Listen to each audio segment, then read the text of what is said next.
So it's July of 1973 when the music scene is rocked by the tragic death of Clarence White after he was struck and killed by a drunk driver while he was loading gear into his van after a gig. And his funeral was attended by lots of people from the music scene at that time, but most notably for this story, by Gram Parsons and Phil Kaufman. And this is a picture of them with Emmylou Harris. And during that funeral, which was a pretty somber event, being a funeral, Gram turns to Phil Kaufman and basically says, "Don't ever let them do this to me. If I die, you take me out to Joshua Tree and you cremate me."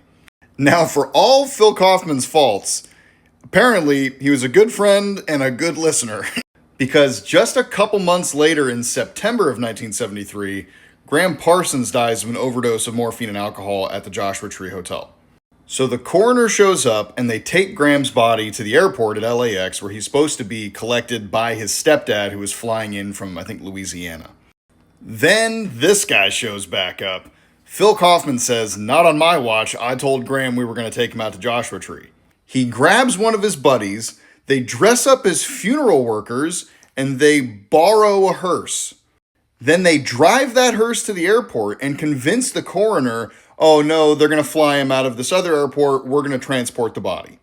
And it works. So the coroner signs Gram's body over to his very likely drunk and coked up buddies driving a stolen hearse. So they get Gram's body, they take off like a bat out of hell, they stop at a gas station, and they get a 5-gallon can of high-test gasoline.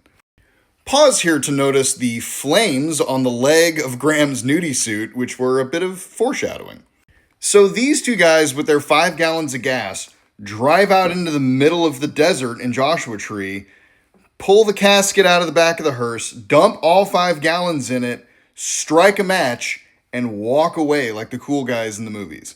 Now, I'm not a rocket scientist, but you might be surprised to know that 5 gallons of high-octane gas is not enough to cremate somebody. But Phil didn't notice because he didn't stick around to find out.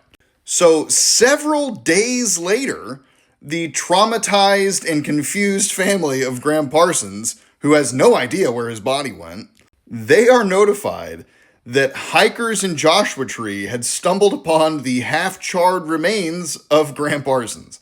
So they collect up what's left of him, which I read somewhere was like 35 pounds of Gram, and they ship him back to Louisiana, and that is what is interred at this pretty dope memorial site. And Phil Kaufman has never shown any remorse about any of this, so I don't know if he's the hero or the villain. What do you guys think?